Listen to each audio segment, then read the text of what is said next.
My entire life I lived by one singular principle, a principle that was burned into my soul from the time I was just a little girl. Family comes first, even if it means you end up with nothing. I gave up my dreams, my savings, my youth, and my heart to keep my family afloat, only to find out that while I was keeping them from drowning, they were the ones weighing me down, and the moment I stopped holding them up, they didn't reach out to help me, they pushed me under. I stood in my childhood living room, the one I had paid to renovate, the one I had paid to keep electricity in when my parents couldn't afford it, and watched as my own sister, the one I had raised like a daughter, laughed in my face while handing me an eviction notice for a house I had technically paid for, all while my parents looked at the floor, unable to meet my eyes. How did I go from the savior of this family to the person they deemed disposable the second I stopped being a bank account with legs? Was I wrong to give everything I had? Or was I just a fool for thinking that love was a currency that could buy loyalty? I need you to tell me, honestly, would you have done what I did? Or was I setting myself up for this heartbreak from the very beginning?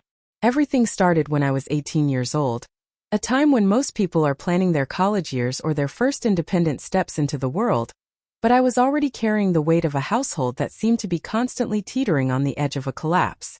My father had lost his job in a factory shutdown, and my mother, a woman who had never worked a day in her life, was completely paralyzed by the stress of our mounting bills, so I did what any dutiful daughter would do.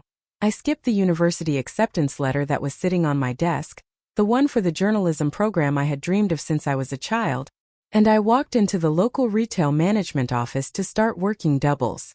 I remember that first night I came home exhausted, my feet throbbing and my mind racing with the realization that my life was no longer mine. But I looked at my younger sister, Sarah, who was only 10 at the time, playing with her dolls on the worn-out carpet, and I felt a surge of protective fire that made the sacrifice feel like a noble duty. I became the provider, the fixer, the ghost in my own life, working 60 hours a week while my parents wallowed in a mix of shame and entitlement, never once asking me if I was okay, never once telling me that I shouldn't have to carry this burden. I told myself it was temporary, that I would help them get back on their feet and then I would go chase my own happiness, but the trap of family obligation is a slippery slope that only goes down. Over the next 10 years I worked my way up from a retail clerk to a district manager, moving from job to job, taking on freelance gigs at night, and every single paycheck was funneled into the family account. I bought them a car when ours died, I paid for Sarah's private tutoring so she could get into a prestigious college, and I took out a second mortgage on the house I eventually bought so that my parents could retire in comfort while I slept on a pull-out couch in the living room because I couldn't afford an apartment of my own. I convinced myself that this was love, that this was what it meant to be a daughter, but looking back I realize I was just paying for their affection, and they were more than happy to keep taking the payments without ever intending to give me back the love I desperately craved. Sarah was the golden child, the one they pampered and protected, and while I was working through weekends, she was attending parties and buying clothes with the money I had set aside for groceries.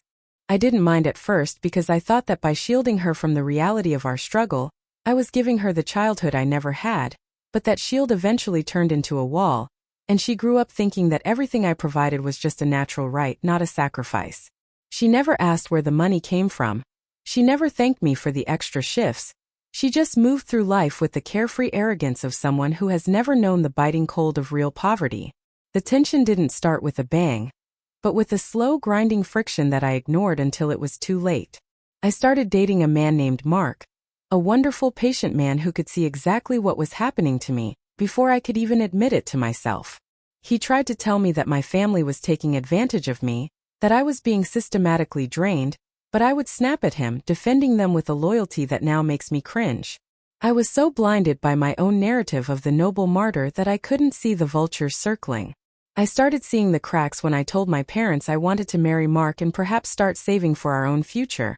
A small down payment for a life that didn't include supporting 3 adults who were perfectly capable of working but chose not to. The reaction wasn't just disappointment. It was pure, unadulterated rage. My mother looked at me with eyes I didn't recognize and told me that I was being selfish, that if I left, they would be out on the street, and that I was abandoning the people who had brought me into this world. I was stunned. I looked at my father, expecting him to be the voice of reason, but he just lit a cigarette and stared out the window, effectively telling me that my life was secondary to their comfort. Sarah, who was 22 by then, chimed in with a sneer, telling me that I was lucky they had let me live there for so long, and that if I wanted to leave, I should at least pay them a severance for the years they had spent raising me. It was a bizarre, twisted logic that left me speechless, but I was still so emotionally entangled that I actually felt guilty. I stayed. I chose them over my relationship with Mark, and he left, telling me that he couldn't watch me destroy myself for people who would never love me back. I watched him walk away and felt a part of me die, but I just told myself it was worth it for the family. But then the betrayal took a turn I never expected. Sarah decided she wanted to start a business, a boutique that would elevate her status in the city, and she needed a significant investment. My parents, without consulting me, told her she could take the money I had been saving in a high-yield account for my someday, the money I had been putting away for years by skipping meals and working 3 jobs simultaneously.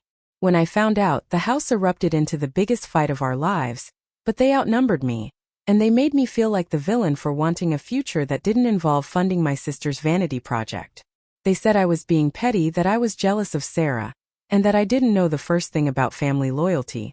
I realized then that I was not a daughter to them. I was an asset, a piece of infrastructure that they were using to keep their world running, and the moment I started to complain about the operating costs, they turned on me with a ferocity that was terrifying. It wasn't just about the money anymore, it was about control.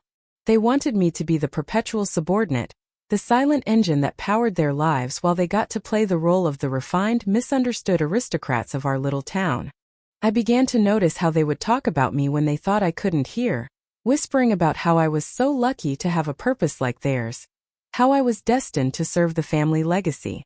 It was dehumanizing to realize that I was being talked about like a piece of furniture that had suddenly gained an opinion, and the more I pushed back, the more they ramped up their gaslighting, making me question my own sanity. I found myself apologizing for wanting basic things, for wanting a coffee on my way to work, or for wanting to spend an hour reading a book without being interrupted by a request for more money. I was becoming a shell, a tired, hollow version of the ambitious young woman who once had a dream of being a journalist. There were times late at night when I would sit in the dark of my tiny space in the living room and weep, not because I was sad, but because I was so incredibly angry at myself. I had given away my power piece by piece, transaction by transaction, and I was so deeply entrenched that I didn't know how to claw my way out. I remember one specific evening, the night before the absolute breaking point, where I had come home after a 14-hour shift, completely physically and mentally drained, only to find my parents and Sarah sitting at the kitchen table, eating a meal that I had paid for, and they didn't even look up to greet me. They didn't ask if I was hungry, they didn't ask how my day was. They just handed me a stack of bills and told me that the car needed new tires and that Sarah needed a new laptop because hers was too slow for her business venture. I stood there looking at them, and for the first time in 10 years I felt absolutely nothing. No guilt, no obligation. Just a cold, biting realization that I was in a room full of strangers who had been wearing the faces of the people I loved for my entire life. I realized that if I died that night, they wouldn't mourn me. They would just be frustrated that the payments had stopped. That was the death of the girl I used to be, and the birth of someone who was finished with being a victim. I spent that night, instead of sleeping, reading up on my legal rights, checking the accounts and documenting every single cent I had poured into that house and their lives. I was systematic, cold, and calculated, because I knew that if I showed a single shred of hesitation, they would pull me back in with their guilt trips and their manipulation. I was preparing for a war, and for the first time I was playing to win. I started moving my important documents to a safe deposit box, I changed my passwords, and I quietly began looking for a place of my own. A tiny apartment in another part of the city where they couldn't find me. It was exhilarating in a terrifying way, to know that I was finally taking control of my own destiny, and as I watched them go about their lives, oblivious to the fact that their primary source of income was about to go silent, I felt a sense of peace I hadn't known since I was a teenager. I started leaving the house earlier and coming home later, just to avoid the tension, and I spent my extra time researching how to break the financial ties completely. I found out that I could cancel the shared credit cards, that I could stop the automatic payments on their utilities, and that I could effectively disconnect myself from their survival. It was like watching a slow-motion car crash, but for once I wasn't the one driving the vehicle. I knew they would be furious, I knew they would call me every name in the book, but I didn't care anymore because I was finally seeing the horizon. I started to pack my things in small, unnoticeable increments, A few books here, a box of clothes there, until the day finally came to make my permanent exit. So that's the situation I was in, and I had to make a choice. I was completely drained, emotionally and financially, standing at the edge of a breakdown while my family planned their next move to strip me of everything else I had. Before I tell you what happened next, I want you to pause and comment below what you would have done in my shoes. Would you have kept fighting? Or would you have walked away, even if it meant leaving everything behind? The climax came when I finally decided to stop the bleeding, not with a grand gesture of forgiveness, but with a calculated, cold, and necessary withdrawal. I realized that the house I was paying for was actually under my mother's name because of a technicality I had stupidly agreed to years ago to save on taxes, and they were planning to sell it, take the proceeds, and move away, leaving me with nothing but the debt. I found the documents tucked away in my father's desk, along with a plan they had drafted to declare me a financial liability if I tried to stop them. The betrayal was so complete, so calculated, that the pain I felt actually turned into a strange, icy clarity. I stopped depositing my paychecks into the family account.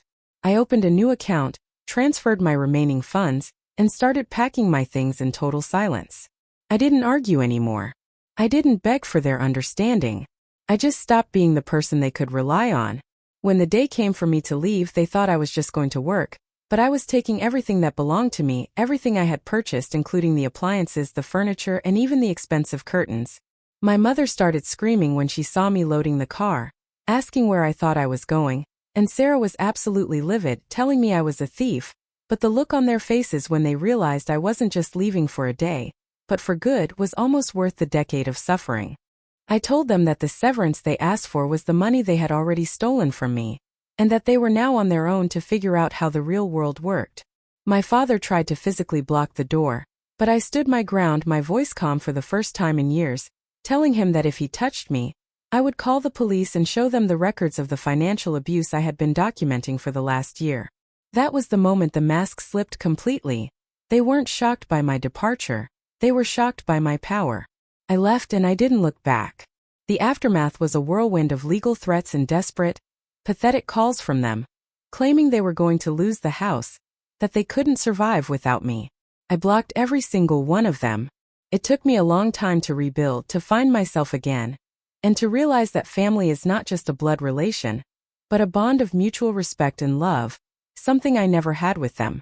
I ended up moving to a different city, starting my career over, and finally, after months of healing, I heard through a distant cousin that they had lost the house and were struggling, which was the inevitable outcome of their own incompetence. I didn't feel joy, but I didn't feel guilt either. I felt the clean, sharp air of freedom. I had finally prioritized my own life, and in doing so, I had saved myself from a lifetime of being someone else's sacrifice. And the most interesting part? I found out later that Sarah's boutique never even existed. She had used that investment money to fund a lavish lifestyle of travel and partying, leaving my parents to deal with the debts she had racked up in their names, and they had tried to blame me for not watching her closely enough. It was all a circle of dysfunction that I had been the only one trying to break, and instead of being thanked, I was targeted. The betrayal wasn't just a moment. It was a lifestyle they had chosen, and I was just the unfortunate collateral damage. I realized that my parents were never going to change, and that my sister was never going to grow up as long as she had someone to blame for her own failures. By leaving, I didn't just save myself. I forced them to face the reality of their own choices, and that was the greatest gift I could have ever given them, even if they would never see it that way. I look back on that girl who stayed up all night, skipping her dreams to pay their bills, and I want to hug her, but I also want to tell her that it wasn't her fault. It wasn't my fault that they were broken people who didn't know how to love. It was just my fault for staying so long. Now I have a life that is entirely my own. I have friends who love me for who I am and not for what I can buy them. And I have a career that I built from the ground up, with no one's help but my own determination. The scars are still there. Yes, but they are a reminder of the strength I had to find within myself. I am no longer a bank, no longer a servant, no longer a ghost. I am a person, a whole, complete person who finally understands that sacrifice is only noble when it is for someone who would do the same for you. So here I am, standing on the other side of that nightmare. I learned that you cannot pour from an empty cup, and you certainly shouldn't pour it into a cup that has a hole in the bottom. People often tell you that blood is thicker than water, but they forget the rest of the saying. which is that the blood of the covenant is thicker than the water of the womb. Choose your family wisely because some people will never be satisfied, no matter how much of your soul you give them. I hope my story serves as a warning to anyone who thinks that by giving everything, they are earning love. You aren't. You are just teaching them how to take from you. Like this video if you were on my side, and subscribe for more stories like this where we unpack the messy realities of life. Share your final thoughts on this whole mess in the comments section because I really want to know if you think I made the right call in the end. I'll see you all in the next story.